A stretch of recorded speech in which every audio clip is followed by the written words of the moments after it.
Designing ഫീൽഡിലേക്ക് ഇറങ്ങാനാ താല്പര്യം. ഇറങ്ങൂ. അതല്ല എന്താ ഈ എക്സാം ക്രാക്ക് ചെയ്യാൻ അത്യാവശ്യം ടഫ് ആയിട്ടുള്ള എക്സാമാണ് ഇപ്പൊ കേട്ടറിഞ്ഞത്തോളം. മോളെ എല്ലാ എക്സാമും ടഫ് അല്ലേ? ആണ് സാർ. എന്തിനാ എക്സാം നടത്തുന്ന മോളു? എക്സാം നമ്മുടെ അണ്ടർസ്റ്റാൻഡിങ് മനസ്സിലാക്കാനല്ലേ? അതൊന്നുമല്ല, കുറെ പേരെ ഒഴിവാക്കാൻ. ആ ഇപ്പം എനിക്ക് 100 സീറ്റേ ഉള്ളൂ. 1000 പേര് അപ്ലൈ ചെയ്യും. ഇപ്പം ഞാൻ എന്ത് ചെയ്യണം? 900 ആൾക്കാരെ ഒഴിവാക്കണ്ടേ? അതിന് വേണ്ടിയിട്ടാണ് എക്സാം നടത്തണേ. സെലക്ഷൻ പ്രോസസ് അല്ല എക്സാമിനേഷൻ, റിജക്ഷൻ പ്രോസസ്സാണ്. അതറിയോ? എല്ലാവർക്കും കഴിവുണ്ട് പഠിക്കാൻ,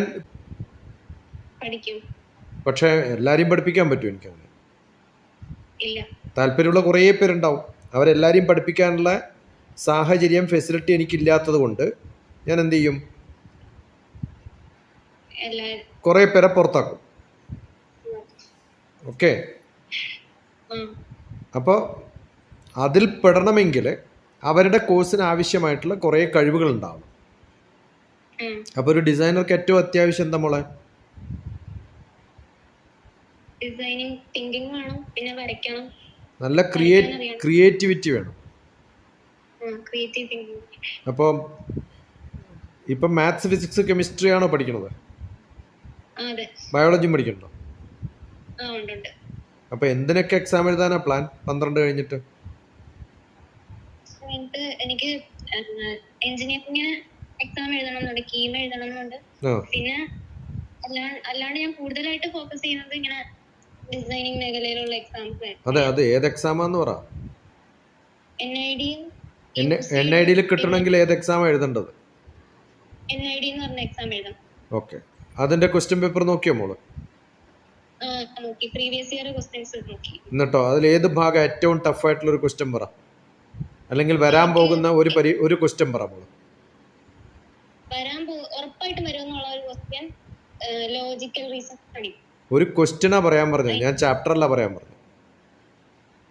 ക്വസ്റ്റ്യൻ ഇങ്ങനെ സാർ, ക്വസ്റ്റ്യൻ എന്താ എക്സ് വൈയുടെ അമ്മയാണ്, എന്നാൽ അങ്ങനെ ചോദിക്കുമല്ലോ. പറയൂ, ഒരു ക്വസ്റ്റ്യൻ ഫുള്ള് പറയൂ. എനിക്കിപ്പോ അത് ഓർമ്മയില്ല. അതാണ് ഞാനിപ്പോ ഒരു എന്താ പറയാൻ ചോദിക്കാന്ന് കാരണം അറിയാം മോളെ. അങ്ങനെ ഒരു 10 ക്വസ്റ്റ്യൻ മോക്ക് പറയാൻ പറ്റുന്നുണ്ടെന്ന് വിചാരിക്കും. അങ്ങനെയാണെങ്കിൽ മോള് പ്രിപ്പയർഡ് ആണെന്ന് അർത്ഥം. കഴിഞ്ഞ മാസം തൊട്ടാ പ്രിപ്പയർ ചെയ്ത് തുടങ്ങിയത്. ഈ ഒരു ദിവസം മുമ്പായാലും ഒരു ക്വസ്റ്റ്യൻ എങ്കിലും പഠിക്കാൻ പറ്റണ്ടേ? ഇന്നലെ പഠിച്ചൊരു ക്വസ്റ്റ്യൻ പറ. ഇല്ല, ഞാൻ ഇപ്പം വന്നതേ ഉള്ളൂ. അതോ ഇതാണ് പ്രശ്നം. നമ്മൾ എന്താ ചെയ്യാ അറിയാം, നമുക്ക് പ്ലാൻ ഉണ്ട്, പക്ഷെ കൃത്യമായിട്ടുള്ള ഒട്ടനെ ഒരു ക്വസ്റ്റ്യൻ പറഞ്ഞാൽ പടപടാന്ന് പറയാൻ പറ്റണം. ഒന്നല്ല, മോക്ക് 100% മാർക്ക് കിട്ടും എക്സാമിനേഷൻ. എപ്പോഴാ കിട്ടുക? അല്ല, ഒന്നുകൂടി പറ, ഐട്രേറ്റ് ചെയ്ത് പറ മോള്.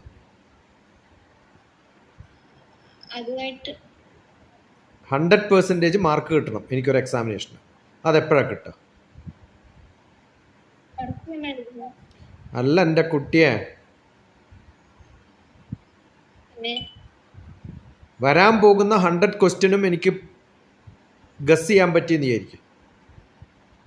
അത് മാത്രം പഠിച്ചു പോയാൽ 100 ഔട്ട് ഓഫ് 100 കിട്ടില്ലേ? അപ്പോൾ എനിക്ക് 100 ക്വസ്റ്റ്യൻ അറിയില്ല. അപ്പോൾ ഞാൻ എത്ര പഠിക്കണം? ഒരു 200 ക്വസ്റ്റ്യൻ പഠിച്ചു എന്ന് വിചാരിക്കും. അപ്പോൾ ഞാൻ കുറേ മെനക്കെട്ടിട്ടാണ് 200 പഠിക്കുന്നത്.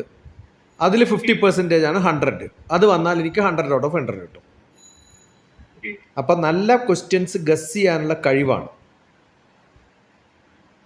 നമ്മൾ വലിയ മല കണ്ടിട്ട് അതിൻ്റെ മുകളിൽ കയറണം എന്ന് മനസ്സിലാലോചിച്ച് താഴത്ത് നിന്നാൽ മുകളിലെത്തും മോളെ. അപ്പം എൻ്റെ പൊന്നുമോൾ എന്ത് ചെയ്യണം? മല കയറാൻ തുടങ്ങണം. ആണോ അല്ലയോ? അപ്പോൾ ക്വസ്റ്റ്യൻ പേപ്പർ എടുക്കുക, NID എക്സാം എഴുതണം, കുറേ അവിടെ ഇവിടെയൊക്കെ വായിക്കുക, ഒരു കാര്യമില്ല. അങ്ങനെയാണ് പലരും പ്രിപ്പയർ ചെയ്യുക. അങ്ങനെയല്ല വേണ്ടത്.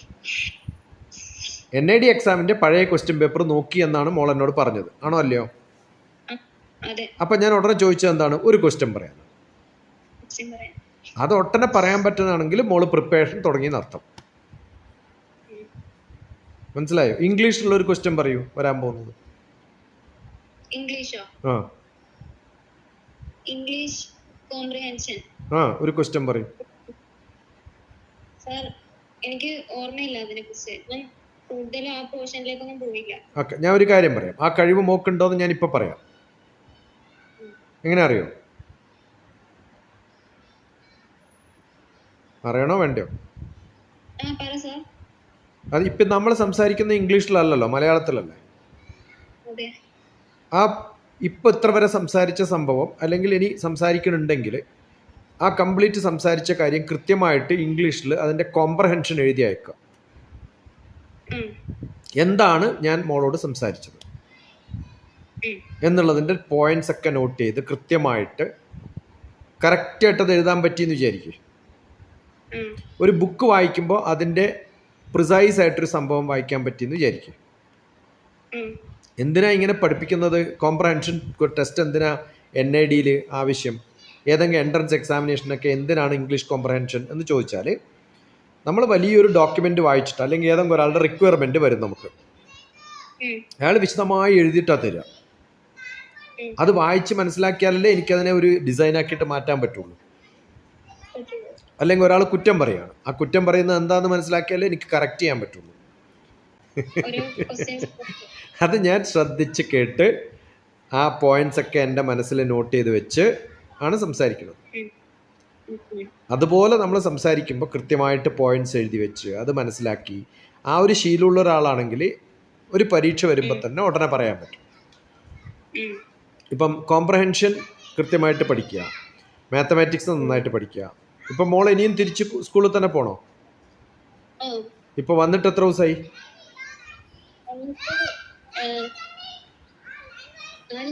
4 ദിവസമായി. 4 ദിവസം കഴിഞ്ഞിട്ട് ഇന്നല്ലേ മെസ്സേജ് അയച്ചത്? അവിടെ ഇന്റർനെറ്റ് ഉണ്ടോ? ആക്സസ് ചെയ്യാൻ പറ്റുമോ?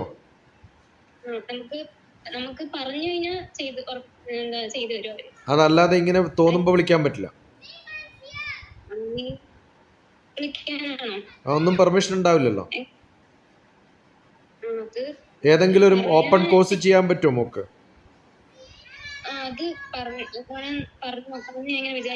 ഏതെങ്കിലുമൊക്കെ ഓപ്പൺ കോഴ്സുകളോ ഓപ്പൺ എക്സാമിനേഷനോ ഓൺലൈനായിട്ട് ഇപ്പൊ യൂട്യൂബില് IELTS എക്സാമിനേഷന്റെ സാമ്പിൾ ക്വസ്റ്റ്യൻ പേപ്പർ നോക്കാൻ പറ്റുമോ? ഈ ഇതിൻ്റെയൊക്കെ ഈ NID ഒക്കെ എക്സാമിനേഷൻ ഓൺലൈനുള്ള ക്വസ്റ്റ്യൻ പേപ്പറൊക്കെ നോക്കിയിട്ട് പ്രിപ്പയർ ചെയ്യാൻ പറ്റുമോ? അപ്പോൾ അതേപോലെ ഞാൻ ചോദിക്കാൻ കാരണം, ഇപ്പോൾ ഉമ്മ വിളിച്ചിട്ട് ഇപ്പോൾ കുറേ ദിവസമായില്ലേ, ഇത്രയും ദിവസമായിട്ട് മോള് വിളിച്ചില്ലല്ലോ. ഇപ്പോൾ ഏതെങ്കിലും ഒരു സംശയം വരുമ്പോൾ ആ ഡിസ്കഷൻസ് വേണം. ക്വസ്റ്റ്യൻ പേപ്പർ നോക്കി അത് കിട്ടിയില്ല. ഇനി എപ്പോഴാണ് മോളുടെ ഹോളിഡേ എപ്പോഴാണ് തീരുക കണ്ണാ?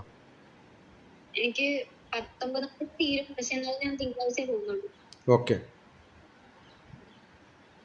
അപ്പൊ നല്ലപോലെ പഠിക്കുക, അല്ലാണ്ട് ഇപ്പൊ എന്താ ചെയ്യാൻ പറയാ.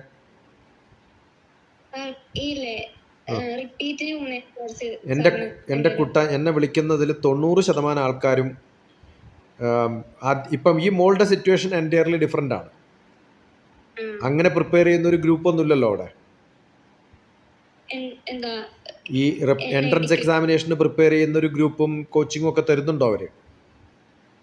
ഡിസ്കഷൻ ഒരാൾ വേണ്ടേ കൂടെ? ഈ കോമ്പറ്റീറ്റീവ് എക്സാമിന്റെ ഗുണം എന്താ, അല്ലെങ്കിൽ ഒരു എങ്ങനെയാ നടക്കാൻ വെച്ചാൽ സ്പീഡ് വേണം. ഞാനിപ്പോ ഒരു ഓട്ട മത്സരത്തിന് ഒറ്റക്ക് ഓടിയാൽ എന്റെ സ്പീഡ് കണ്ടുപിടിക്കാൻ പറ്റുമോ? ഇല്ല. 2 പേരാകുമ്പോഴല്ലേ എനിക്ക് പറ്റുള്ളൂ ആരാ ഫസ്റ്റ് ആവുക എന്നുള്ളൊരു അങ്ങനെയാണ് ഈ എക്സാമിനേഷൻ്റെ കോച്ചിങ് നടക്കുന്നത്. അപ്പോൾ എത്ര പേരുണ്ട് നീറ്റിന് കീമിനൊക്കെ അവിടെ പ്രിപ്പയർ ചെയ്യുന്നവർ? ഇപ്പം നീറ്റാണോ കീമാണോ ഏതാണ് മോൾ ഫോക്കസ് ചെയ്യുന്നത്? എന്നിട്ട് ഇപ്പം നീറ്റ് നിർത്തി, അപ്പൊ കീം നോക്കണ്ടോ? കോച്ചിങ് ഇല്ല അവിടെ?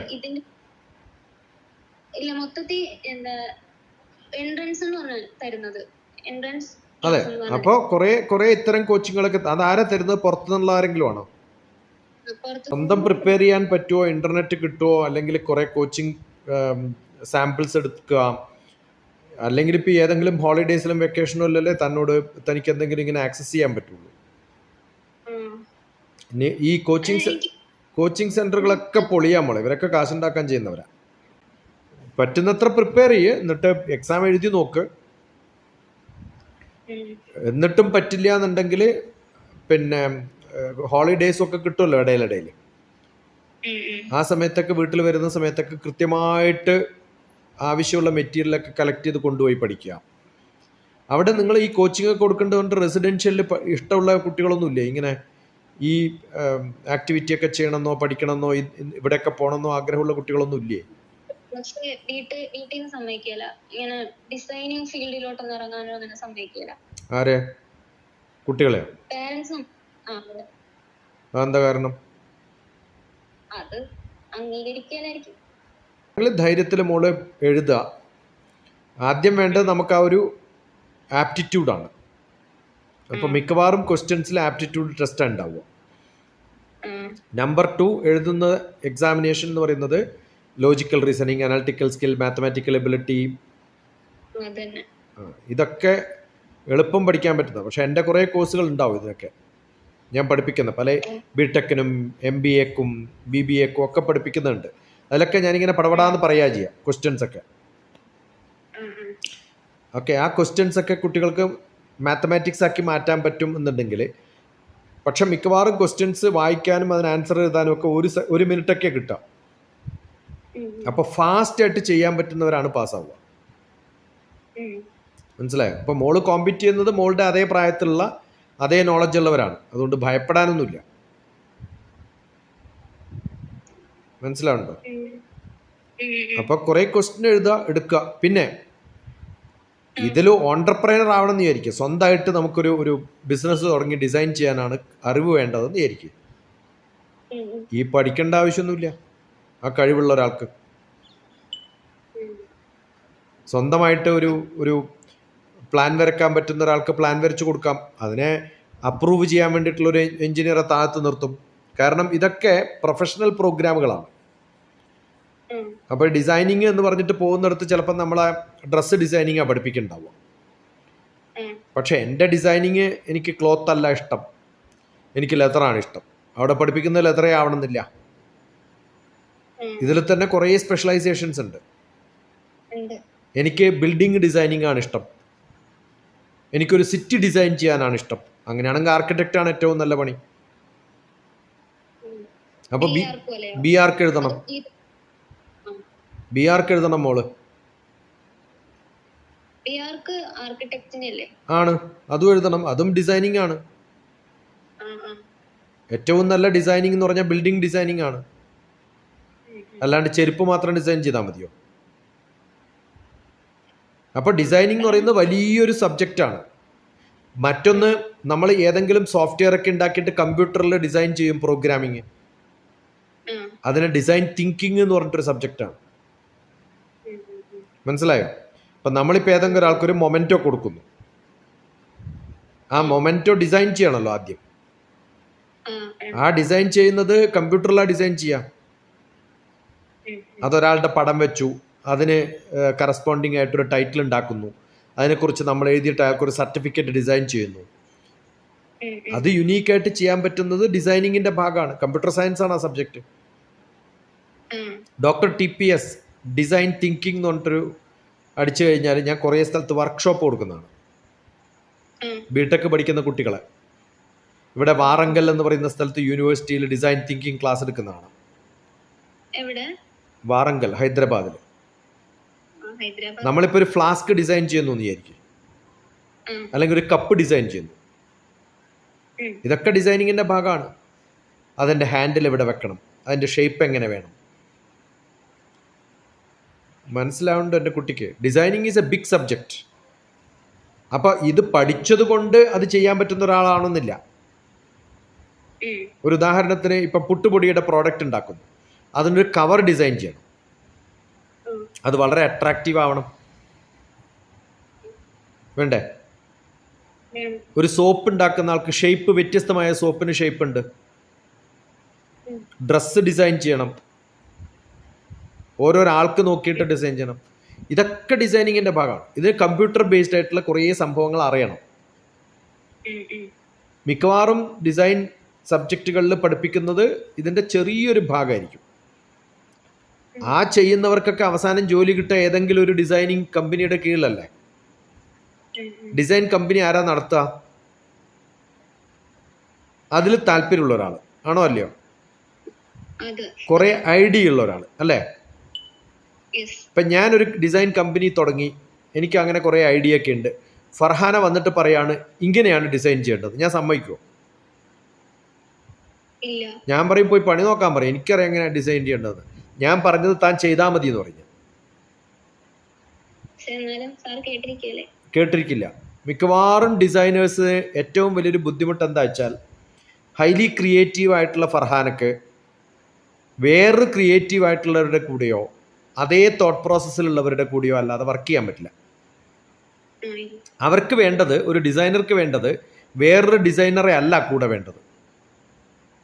ഞാൻ പറയുന്ന പരിപാടി അതുപോലെ കമ്പ്യൂട്ടറിൽ ഫാസ്റ്റായിട്ട് ചെയ്യുന്ന, ഞാനൊരു ആർക്കിടെക്റ്റ് ആണെങ്കിൽ ഒരു ആർക്കിടെക്റ്റേ ഒരു ബിൽഡിങ്ങിൻ്റെ പ്ലാൻ ചെയ്യുള്ളൂ. അത് കഴിഞ്ഞ് പിന്നെ പണിയൊക്കെ സിവിൽ എഞ്ചിനീയറുടെ കയ്യിലാണ്. അത് ചെയ്യുന്നുണ്ടോ ഇല്ലയോ, തെറ്റുണ്ടാകുമ്പോൾ അത് കറക്റ്റ് ചെയ്യാനൊക്കെ ഞാൻ പറയാം. അപ്പോൾ ഡിസൈനർക്ക് സ്വന്തം അത്തരം സംഭവങ്ങൾ തുടങ്ങാൻ സാധിക്കണം. ഹൈലി പ്രൊഫഷണൽ ഓൺടർപ്രൈനറും കൂടി ആവണം. സ്വന്തം തുടങ്ങാനുള്ള ഒരു ധൈര്യം ഉണ്ടാവണം. അതാണ് ഈ പറ്റുന്ന പ്രശ്നം. അതാണ്.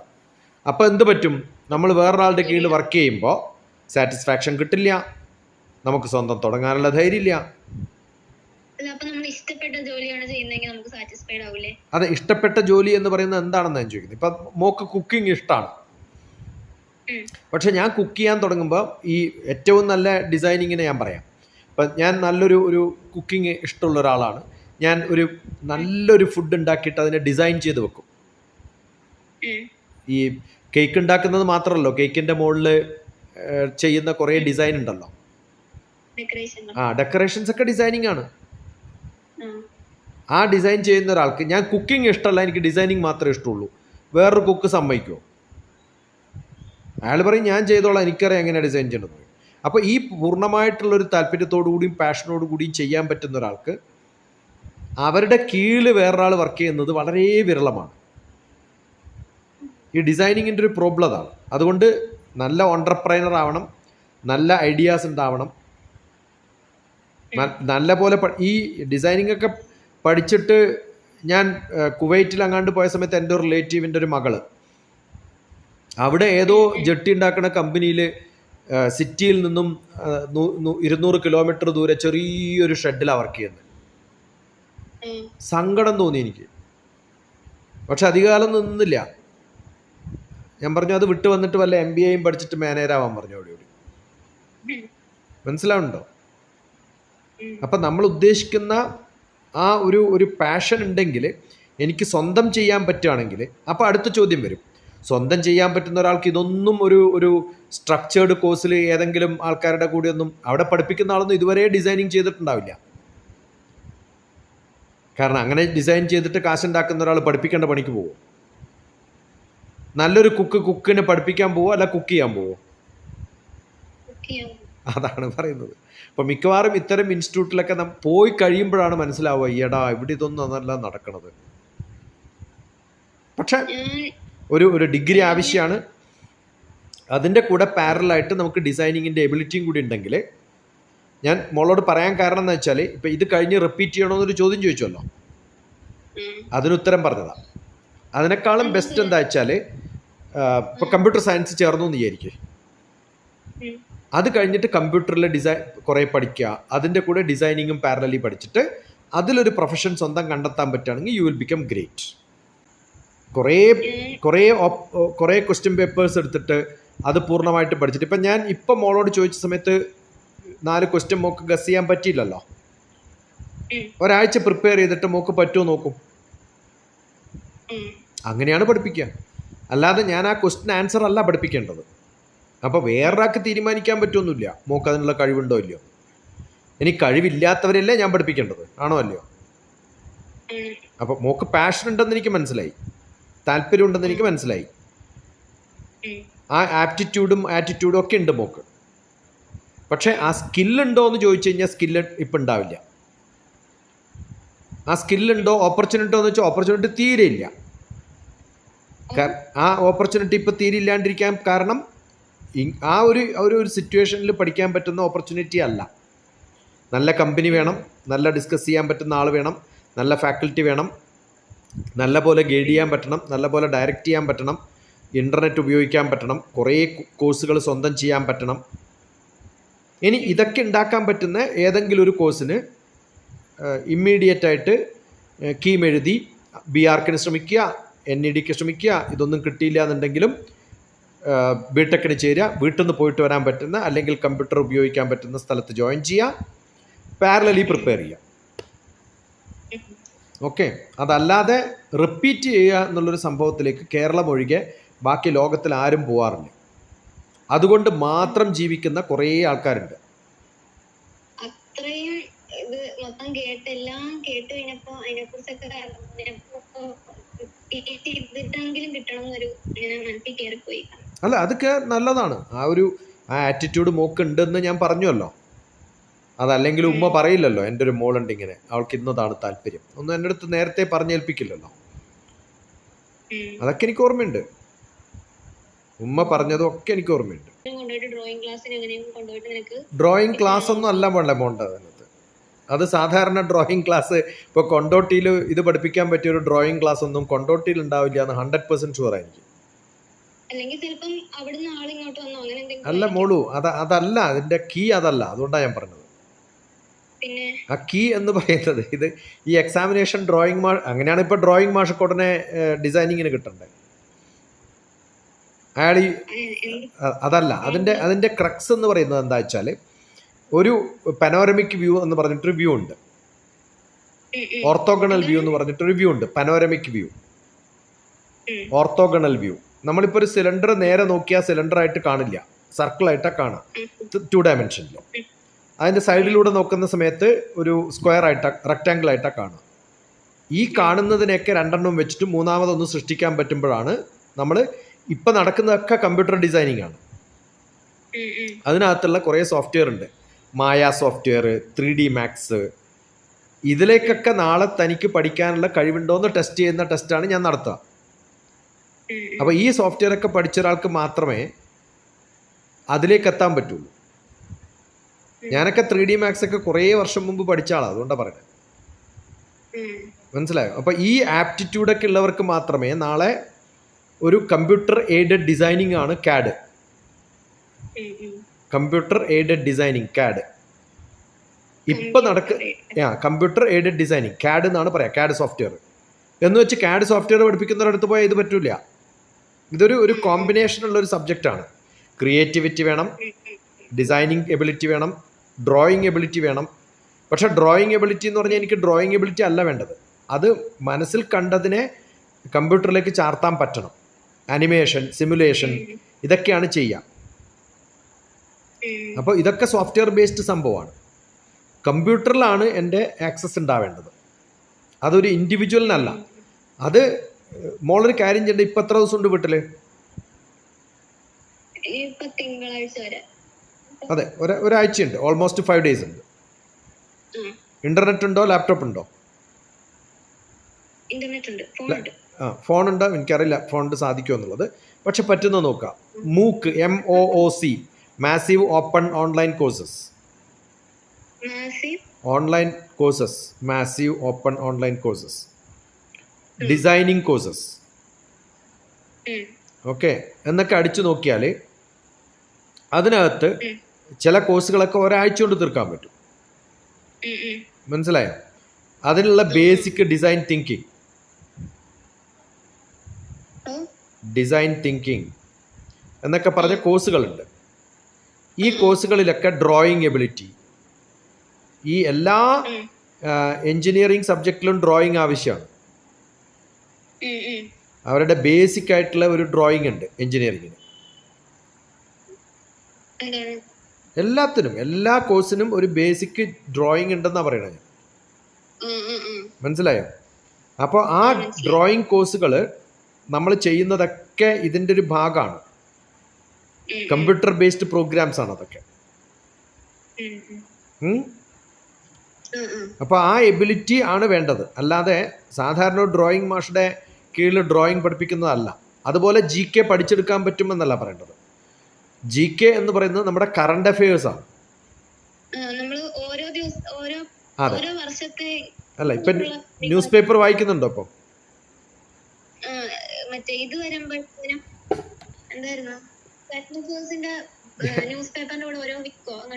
അതല്ല ഞാൻ പറയുന്നത് കറണ്ട് അഫയേഴ്സ് എന്ന് പറഞ്ഞ അർത്ഥം, ജനറൽ നോളജ് എന്ന് പറഞ്ഞ അർത്ഥം നിങ്ങൾക്ക് ബൈഹാർട്ട് പഠിക്കാൻ കഴിവുണ്ടോ നോക്കാനല്ല അത് ചെയ്യുന്നത്. ലോക പരിജ്ഞാനത്തിന് താല്പര്യമുണ്ടോ എന്ന് അറിയാനാണ്. മനസ്സിലായോ? അത് ടെസ്റ്റ് ചെയ്യാൻ വേണ്ടിയിട്ടുള്ള ഒരു ടെസ്റ്റാണ് ഈ ക്വസ്റ്റ്യൻസ്. അപ്പോൾ അതുണ്ടോ എന്നറിയാൻ ഞാൻ നിങ്ങൾക്ക് ബൈഹാർട്ട് പഠിക്കാൻ വേണ്ടിയിട്ട് കുറേ പഴയ ക്വസ്റ്റ്യൻ തന്നിട്ട് അത് പഠിച്ചതല്ല ചോദിക്കുക. ആ കൃത്യമായിട്ടുള്ള ഒരു സംഭവം ലോകത്ത് നടക്കുന്നതിനെ കുറിച്ച് ഇയാൾക്ക് അറിയാനുള്ള ആഗ്രഹമുണ്ടോ, ഇതാണ് ഞാൻ നോക്കുക. അത് നോക്കണ സമയത്ത് ഞാൻ എന്ത് ചെയ്യും? അതിനനുസരിച്ചിട്ടുള്ള കുറേ ക്വസ്റ്റ്യൻസ് ചോദിക്കും. അതിലുള്ള ചില ക്വസ്റ്റ്യൻസ് അടുത്ത പ്രാവശ്യം അതല്ല വരിക, വേറെ ക്വസ്റ്റ്യനാണ് വരിക. അപ്പോൾ അത് കറണ്ട് അഫയേഴ്സ് എന്ന് പറയുന്ന സംഭവമാണ്. ഇപ്പം നടക്കുന്ന സംഭവങ്ങൾ എനിക്ക് കൃത്യമായിട്ട് അറിയാൻ സാധിക്കുന്നുണ്ടോ? അതിൽ കുറേ ന്യൂസ് ഉണ്ടാവും. അതിൽ അത്യാവശ്യമായിട്ടുള്ള ന്യൂസ് ഏതാന്ന് എൻ്റെ മനസ്സിൽ പതിക്കാൻ എനിക്ക് പറ്റുന്നുണ്ടോ? ഈ എബിലിറ്റിയാണ് വേണ്ടത്. മനസ്സിലാവുന്നുണ്ടോ? അപ്പോൾ ഈ എബിലിറ്റി ഉണ്ടാക്കി എടുക്കണമെങ്കിൽ നല്ലൊരു ഗ്രൂപ്പ് ഉണ്ടാവണം, ഡിസ്കഷൻസ് നടക്കണം. 4 പേരുണ്ട്. അവർക്ക് എന്താ ഇങ്ങനെ IPM കോഴ്സ്, IP മാറ്റിന് പ്രിപ്പയർ ചെയ്യുന്ന ആൾക്കാരാ. എന്താ ഈ IP മാറ്റ്? IP മാറ്റോ? അതെന്താ സാധനം? IPM എന്ന് പറഞ്ഞ IIM ഇല്ലേ, അവിടെ ഒരു എനിക്കൊന്ന് BB അങ്ങനെ എന്തോ ഒരു ബിസിനസ് സംഭവമാണ്. അതെ, എന്താന്ന് കൃത്യമായിട്ട് പറ. അവരുടെ എനിക്ക് അറിയത്തില്ല വലിയ കാര്യത്തിൽ. ഇപ്പൊ ഞാൻ ചോദിച്ചത് IT മാറ്റിനെ കുറിച്ച് അറിയാനല്ല. ഞാൻ എന്താ അറിയോ, മോളുടെ ജനറൽ നോളജിന്റെ ഒരു ടെസ്റ്റാണ് ഇപ്പം ഞാൻ നടത്തിയത്. മോളുടെ തൊട്ടടുത്തിരിക്കുന്ന ഒരാൾ പ്രിപ്പയർ ചെയ്യുന്ന എക്സാമിനേഷൻ എന്താണെന്ന് പൂർണ്ണമായിട്ടും കൃത്യമായിട്ടും മോക്ക് അറിയില്ല. മാറ്റ് എന്ന് പറഞ്ഞാൽ മാനേജ്മെന്റ് ആപ്റ്റിറ്റ്യൂഡ് ടെസ്റ്റ് എന്നാണ്. ഓക്കെ, അപ്പോൾ ആ MAT എന്ന് പറയുമ്പോൾ മാനേജ്മെന്റ് ആപ്റ്റിറ്റ്യൂഡ് ടെസ്റ്റ് ആണ് എന്ന് അത് കൃത്യമായിട്ട് അങ്ങനെ ഡിഫൈൻ ചെയ്യാൻ പറയുമ്പോഴാണ് നമുക്ക് ക്ലാരിറ്റി ഉണ്ടാവുക ഓരോ സംഭവത്തിനെ കുറിച്ചും. ആ ക്ലാരിറ്റി ഉണ്ടാവുമ്പോഴാണ് എൻ്റെ എക്സാമിനേഷനെ കുറിച്ചുള്ള, ജനറൽ നോളജിനെ കുറിച്ചുള്ള എൻ്റെ പഠനം വളരെ കൃത്യമാണ് എന്ന് എനിക്ക് മനസ്സിലാവുക. അതെപ്പോഴാണ് അറിയാം? മോക്കല്ല, മോൾ ആരോടെങ്കിലും സംസാരിക്കുമ്പോഴാണ് അത് കൃത്യമാവുക. അപ്പോൾ ഏതൊരാളോട് സംസാരിക്കുമ്പോഴും ഇതെനിക്ക് താല്പര്യമുള്ളതാണോ, എനിക്ക് വേണ്ടതാണോ എന്നൊന്നും അറിയേണ്ട കാര്യമില്ല. അത് കൃത്യമായിട്ട് ക്യാപ്ചർ ചെയ്യാൻ കഴിവുണ്ടാവും. അതിനു വേണ്ടിയിട്ടാണ് ഞാനിപ്പോൾ ചോദിച്ചത്. ഈ അറിവുള്ള ഒരാൾക്ക് എന്ത് പറ്റും? ഒരു ടെക്സ്റ്റ് വായിക്കുന്ന സമയത്തോ ഒരു ജനറൽ നോളജ് വായിക്കുമ്പോഴോ പരീക്ഷ എഴുതാനല്ല പഠിക്കുന്നത്. ആ നോളജ് എനിക്ക് ഉണ്ടാക്കാൻ വേണ്ടി പഠിക്കുമ്പോഴാണ് ഞാൻ സ്റ്റുഡൻ്റ് ആവുന്നത്. പഠിക്കാൻ കഴിവുള്ള ഒരാളാണ് സ്റ്റുഡൻറ്റ്. ആ പഠിക്കാൻ കഴിവുണ്ടാവാൻ ആദ്യം വേണ്ടത് കുറേ ക്വസ്റ്റ്യൻസ് ആണ്. ആ ക്വസ്റ്റ്യൻ എന്ന് പറയുന്നത് എനിക്ക് എങ്ങനെ ഈ നോളജ് ഉണ്ടാക്കാം, അത് ശ്രദ്ധയോടുകൂടി പഠിക്കുമ്പോഴാണ്. ശ്രദ്ധാവാൻ ലഭതേ ജ്ഞാനം എന്നാണ്. നല്ല ശ്രദ്ധയുള്ളവന് മാത്രമേ നോളജ് ഉണ്ടാവുള്ളൂ. അപ്പോൾ മാറ്റ് എക്സാമിനേഷൻ മാനേജ്മെന്റ് ആപ്റ്റിറ്റ്യൂഡ് ടെസ്റ്റ് ആണ്. ഓക്കെ, അപ്പോൾ മാനേജ്മെന്റ് ആപ്റ്റിറ്റ്യൂഡ് ടെസ്റ്റ് എന്ന് പറഞ്ഞാൽ സാധാരണഗതിയിൽ ഇത്തരം കുറേ മാറ്റ് ഓൺലൈൻ ഫ്രീ പ്രോഗ്രാംസും കാണാം. ഓക്കെ, അത് graduate management exam, GMAT, CAT, ഇതൊക്കെ ലേറ്റർ പാർട്ട് ഓഫ് ഇതിലുണ്ടാവേണ്ടതാണ്. മനസ്സിലായോ? അപ്പോൾ പഠിക്കുക, നല്ല സബ്ജക്റ്റുകളും നല്ല ഡിസ്കഷൻസിലും കുറച്ചും കൂടി ഡീപ്പറായിട്ട് പോകാൻ ശ്രമിക്കുക, താല്പര്യത്തോടു കൂടി പഠിക്കുക, ജനറൽ നോളജ് നല്ല പോലെ ഉണ്ടാക്കുക. ഏതെങ്കിലും പ്രൈവറ്റ് ആയിട്ടുള്ള അത്തരം ചെറിയ ചെറിയ പ്രോഗ്രാമുകളൊന്നും പെടാതിരിക്കുക. അതൊന്നും അങ്ങനെ ഉള്ള ഇപ്പം ഇൻസ്റ്റിറ്റ്യൂട്ട് ഒക്കെ തിങ്കും അവരുടെയൊക്കെ ഇത് കണ്ടപ്പോ നല്ല റിസൾട്ട് കണ്ട്. അല്ല, ഈ റിസൾട്ട് എന്ന് പറയുന്നത് എന്താണ് ഒന്ന് പറയും? അവിടുന്ന് എത്ര പേര് NID പോയിട്ടുണ്ട്, അതാണ് നമ്മളെ റിസൾട്ട് എന്ന് പറയാ. ആണോ അല്ലയോ? അതെ. ഇപ്പം അടുത്ത കാലത്ത് ഒരു പയ്യൻ പറഞ്ഞു, എനിക്ക് കമ്പ്യൂട്ടർ പ്രോഗ്രാമിംഗ് ഒക്കെ പഠിക്കാൻ ഇഷ്ടമാണ്, ഞാൻ അടുത്ത ഒരു പിന്നെ ഇൻസ്റ്റിറ്റ്യൂട്ടിൽ പോയിട്ട് പഠിക്കുകയാണ്. അപ്പം ഞാൻ ചോദിച്ചു, അവിടെ പഠിച്ചവരിൽ ആരെങ്കിലും ഒരാൾക്കൊരു ജോലി കിട്ടിയതായിട്ട് തനിക്കറിയോ? അല്ല, അവിടെ പഠിച്ച ആളാണ് ഇപ്പോൾ അവിടെ പഠിപ്പിക്കുന്നതെന്ന്. എന്ന് വെച്ചാൽ വേറെ പണിയൊന്നും കിട്ടാത്തതുകൊണ്ട് അവിടെ പഠിപ്പിക്കാൻ തുടങ്ങി. അതുകൊണ്ട് മിക്കവാറും കേരളത്തിൽ പറ്റുന്ന എന്താ വെച്ചാൽ, കുറേ പ്രൈവറ്റ് ആയിട്ടുള്ള ചെറിയ ചെറിയ പ്രോഗ്രാംസ് തുടങ്ങുന്ന കുറേ ആൾക്കാരുണ്ട്. അവർക്ക് വേറെ പണിയൊന്നും കിട്ടാത്തതുകൊണ്ടാണ് ഇത് ചെയ്യുന്നുണ്ടാവുക. അതുകൊണ്ട് അതിലൊന്നും പെട്ടുപോകരുത്. ഇതിനേക്കാളും ബെറ്റർ എന്താ വെച്ചാൽ, കുറേ ഫ്രീ ആയിട്ടുള്ള പ്രോഗ്രാംസ് ഓൺലൈൻ അവൈലബിൾ ആണ്. ഓക്കെ, അതൊക്കെ ഫ്രീ ആയിട്ട്, കാശ് കൊടുക്കുന്ന ഒരു പരിപാടിക്കും പോരുത്. അങ്ങനെ ഓൺലൈനായിട്ട് ചെയ്യാൻ പറ്റുന്ന പ്രിപ്പറേഷൻസ് ഒക്കെ ഇപ്പോൾ ചെയ്യുക. സ്കൂളിൽ പഠിപ്പിക്കുന്ന കാര്യമായിട്ടുള്ള പഠനങ്ങൾ ഉണ്ടാവുക. ഏത് കാര്യം കേൾക്കുമ്പോഴും അതിനെക്കുറിച്ച് ഒരു 10 ചോദ്യം അങ്ങോട്ട് ചോദിക്കാൻ പറ്റണം. അങ്ങനെ പ്രിപ്പയർ ചെയ്യണം.